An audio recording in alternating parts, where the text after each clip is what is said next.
Good morning. It is Wednesday morning, the 23rd of August 2023, and I'm reading out of Eyes of Horus.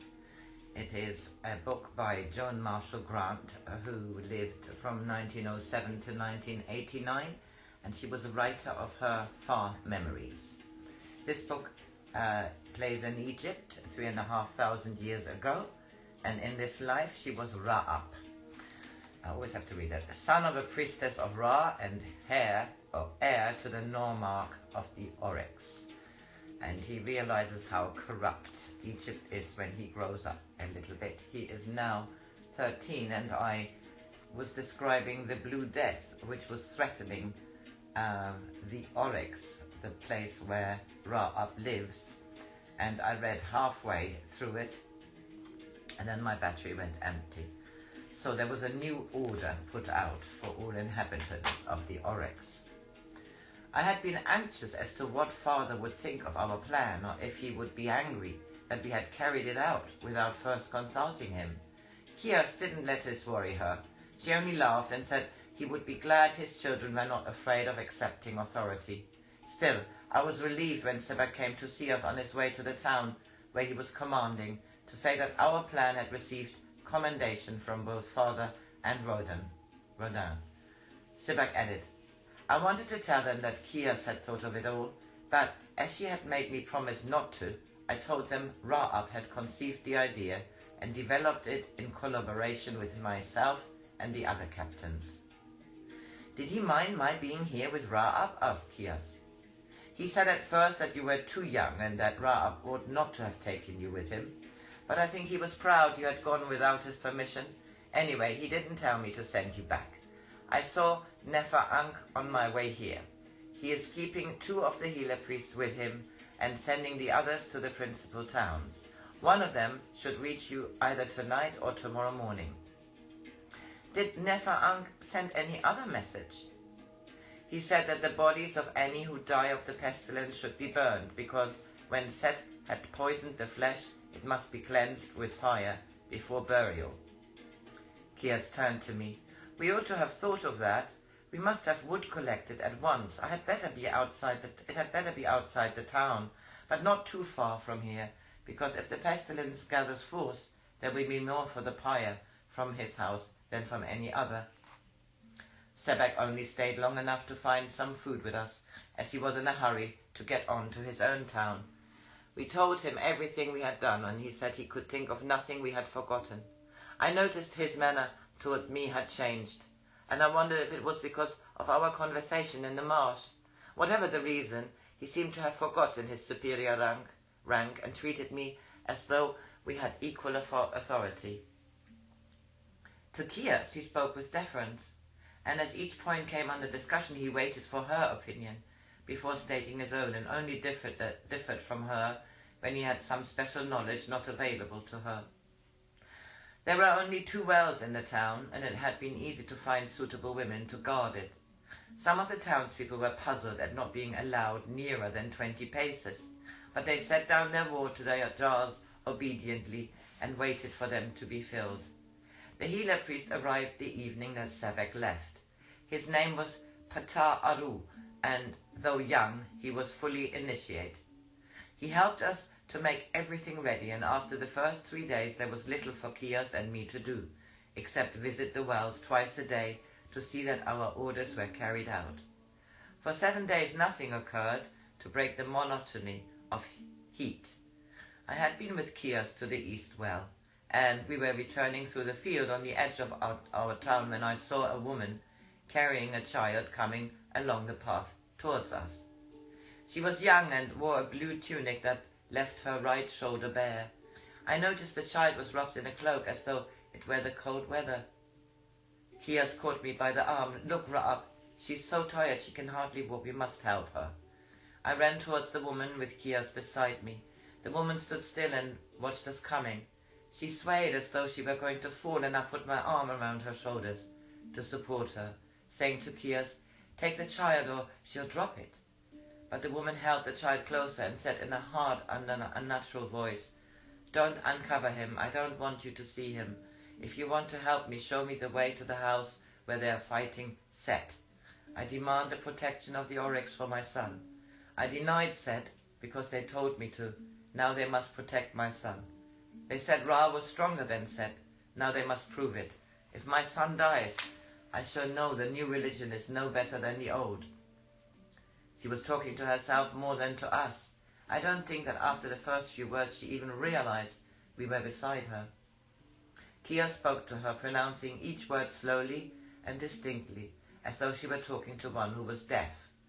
We have come to take your son to the house, where we will fight for him against Set. You must come too, and we will show you how best to help him. You are tired, and you have walked a long way in the heat. Let me carry your son. If he cries, I will give him back to you. I broke in. No, Kias, let me take it. She frowned at me. I knew it was useless to protest, but I said again, no, Kias, let me carry him.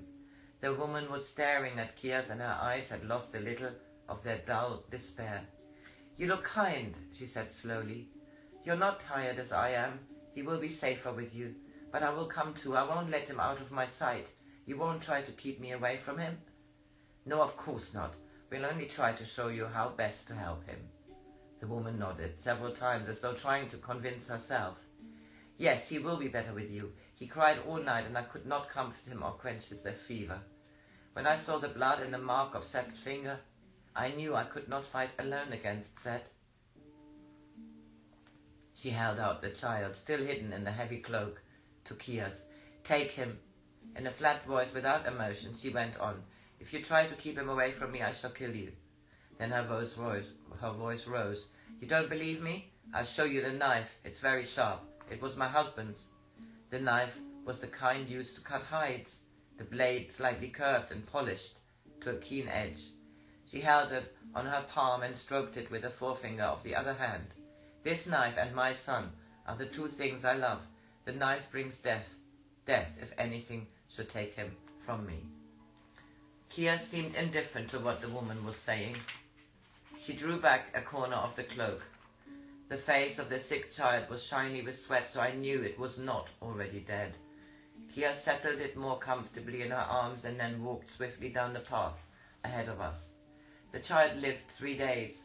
Pata'aru fought hard for it, but though it rallied a little each time he charged its feeble car, the fever had gained too strong a hold, thus to be vanquished.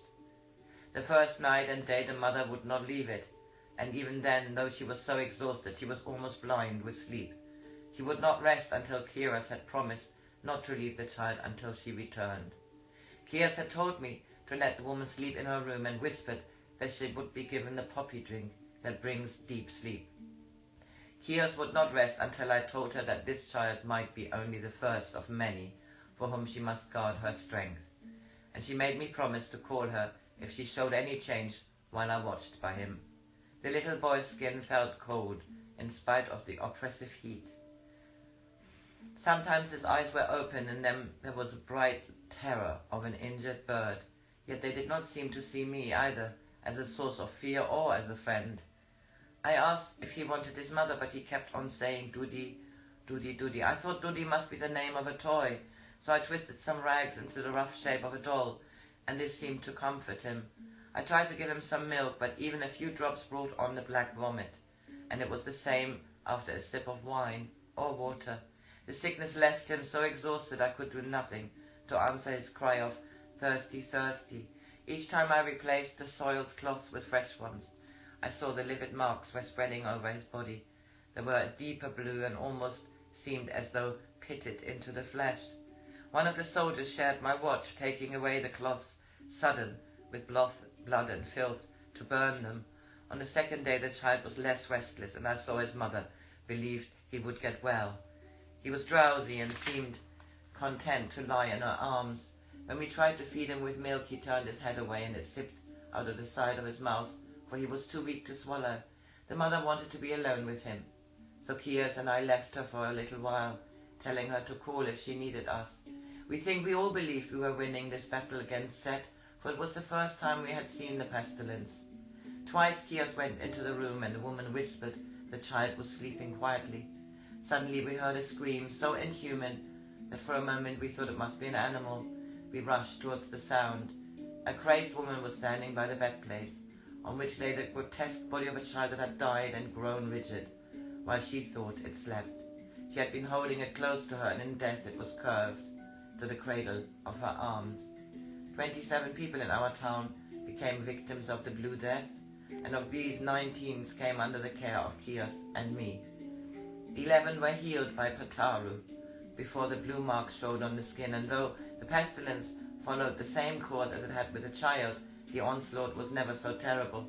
The black vomit and the issue of blood grew less on the 3rd day and ceased on the 5th, before the one struck down had lost the strength to fight his way back to health. But even in those who recovered, the battle was arduous. For 30 days, Kios only slept when she was too tired to work any longer, and ate only when I told her she would not be able to go on unless she did. She grew so thin that there were shadows under her cheekbones, and the bones of her wrists and shoulders were sharp under the skin. Every day I thought she would take the pestilence, but though her eyes were bright with lack of sleep, she did not show the glitter of fever. Because of her, the soldiers worked tirelessly. There were 7 with us in the house, as well as those who prepared food, carried away soiled bedding, and heated the water in which the sick were frequently washed to cool the fever and cleanse the filthy stench which clung to them. It was not until afterwards I learned that one of the men who burned the dead had himself contracted the pestilence.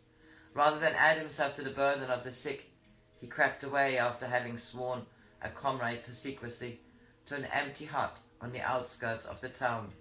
I think that even Set must have quailed before such courage, for he fought the filth alone and lived. The ordered sequence of the days before the pestilence seemed as remote as though they belonged to another century. Sleep and food were snatched when they became necessary. Our horizon had narrowed to the 3 largest rooms in the overseer's house, where the sick and dying lay in rows. I think we were too tired to realize we were winning our battle. Winning because no new victims had been brought to us for 9 days. I was awakened from a brief sleep by the noise of a distant crowd. I got up and opened the shutters. It was noon, and the sunlight was searing as hot metal. I leaned out, trying to hear the words that ran like a ripple through the distant muttering. As it grew nearer, I heard, the river is rising. For a moment I did not realize all that this meant. The start of the inundation was always a time of rejoicing, but this year the river would bring us even more than the promise of future harvests.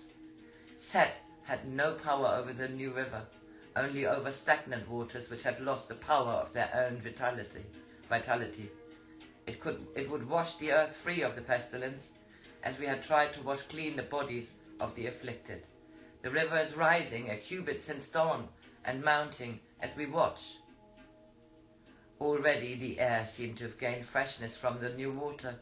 The 9 we had in our care felt new life flowing into them. Even the weakest of them, a young woman, raised herself on her arm and drank from the cup I gave her without needing to be supported. I went to Kia's room. She was putting on a clean tunic. At Pataaru's advice, we changed our clothes 3 times a day.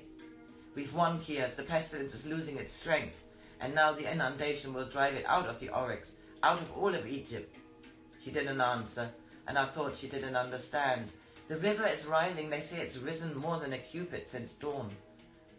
She sat back on the edge of the narrow bed and pushed her heavy hair back from her forehead.